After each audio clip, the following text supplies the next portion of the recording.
Join us now, Senator David Perdue, Republican of Georgia. Where are you? You're going to vote for this, I think, aren't you, Senator? I am. Yep. And what are your what's your rationale, and how does it how is it distinct from what some other Republicans see as a non-starter? Well, look, I'm a dead hawk as much as anybody here in the Senate, but I can tell you that this bill reduces discretionary spending as a percentage of the GDP. It's $54 billion over 2 years, which is about 2% per year increase. The irony here, Joe, is that while some people will say, oh, I don't want any spending increases, they don't say anything about mandatory spending, which is going up $420 billion over the next 2 years. That's where the battle is to get this debt under control.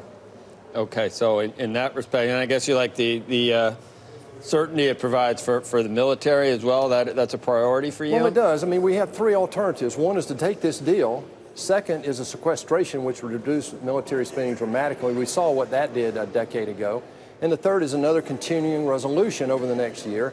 And we know what that's doing now. That adds hundreds of billions of dollars to the military expense over a decade. So here's the reality. A no vote on this spending bill actually increases government spending over the next decade. It's an irony, but it's the truth. Let's see, that isn't. Do you think, where is the USMCA right now, do you think, speaking of actually passing things? Did yesterday's developments move that ball down the field, do you think? Will that be a focus for Democrats, or will it still not be brought up because the election's too close? Joe, this should be a non-starter. We should have already voted for that. The USMCA gives the Democrats everything they've asked for over the last decade, and it's a great deal. It adds 176,000 new jobs, $68 billion to the GDP. It puts much stronger labor controls and wage controls in Mexico. Mexico's already ratified it. Canada's in the process right now. I believe if we put that bill on the floor, it would pass both the Senate and the House today, Joe. Well, like I said, do you think that yesterday's developments, do you think that is partially put to rest now with the Democrats, and they're going to... I think it is. I hope so. Yeah, the Democrats I'm talking to say it was important. I think it will. I think if we put it on the floor, like I said, I think the thing would pass. Yeah. What's the next step? Who do you need to do that? Well, I think Speaker Pelosi has to make the decision in the House. They say she was a winner yesterday. Did you see the crazy analysis yeah. of what? Yeah. Because she's been pushing back on impeachment, and now it's done. No, but why hasn't she brought it to the floor? I mean, I don't. Take your pick for reasons why. I mean, Senator, why do you think it is? Trump well, look, I think Speaker Pelosi has the same problem that Boehner had when he was Speaker. And that is, she's trying to control a very diverse group of members, and I think that's a problem. And she's trying to corral that right now and make sure she continues to have unity. It was a problem that Speaker Boehner had, and it may be one reason why he left. But this is one that's so important. This is much better than NAFTA. Everybody says it's a good deal. And right now, it does a lot of the things that the Democrats have been asking for over the last decade. So I, for one, am calling them to say, hey, let's go ahead and vote on this. Just with China, with Huawei, everything that's happening, what do you know now about, or what are your feelings on what we did with Huawei, and whether the market was strong recently, because we're going to get back in the arena with China again, I guess? I don't know, Joe. I've been looking at buying Italian bonds, so what do I know? But yeah, good idea. It might be better to go visit there than actually buy any of their bonds, I think, and help the economy that way. You got to take a lot of cash because they don't take credit cards anymore. But I'm really concerned about Huawei. I really am, and I think the concession that we made on non-military related issues is okay. But the big issue is still they're violating our sanctions with Iran. They still do business with Iran and North Korea. That's unacceptable. And we know that they penetrated the U.S. economy, and we're worried about what they're doing with our military. So Huawei is still an outstanding issue. I know that Trade Representative Lighthizer Ambassador Lighthizer goes to China, I think, next week, again, to continue this conversation. But what we have right now is we have the ball moving forward. It's just that it took a big step back when they withdrew some of the agreements back in May. I'm still hopeful that Lighthizer and Mnuchin can continue to move that forward. I believe it's very simple, Joe. What we're asking them to do is stop stealing our technology, stop forcing the transfer of technology, comply with the WTO, stop the cyber warfare, and give us equal access. So I think equal access is a great way to start in here to show some progress and make some sub-agreements. Now, I don't know whether the administration is agreeing to do that, but I think that's one way you can deal with the Chinese mentality.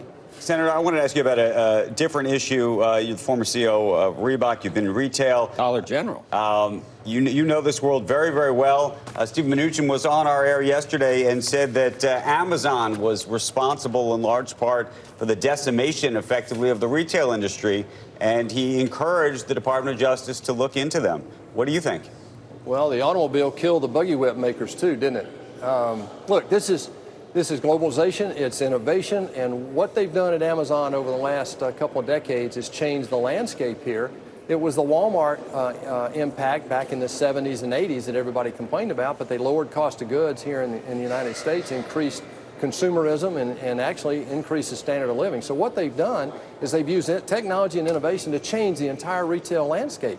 If you were to ask Walmart CEOs today who their #1 competitor, they'd say Amazon. Now, a decade ago, they would have said Costco and Target. So, look, this is just innovation and moving the thing forward. Now, we had some tax issues at the state level and the federal level we had to deal with regard to online consumption, but I think those are beginning to be ironed out.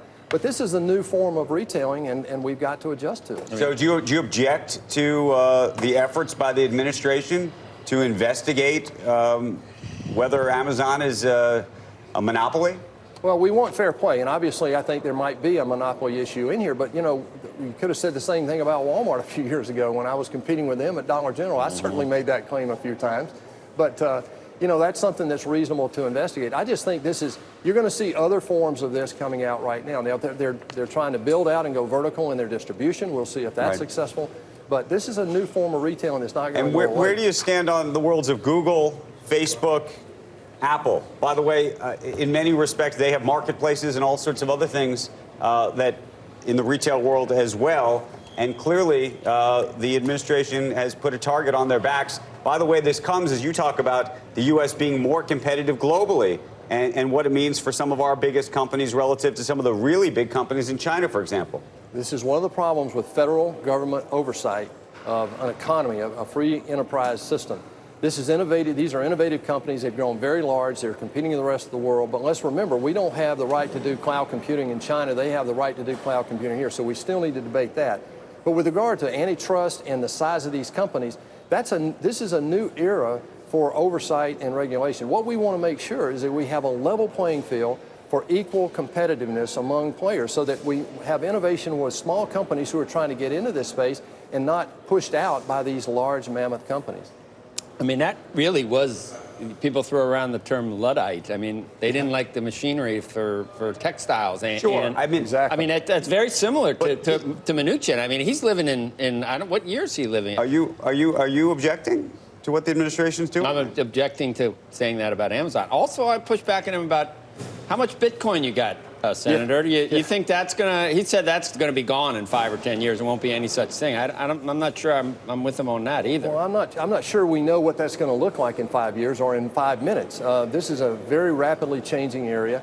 The rest of the world may be getting ahead of us on that. What Facebook found the other day, though, was that Facebook had not prepared the ground for this sort of proposal with Libra. And I think it's going to take a lot of time.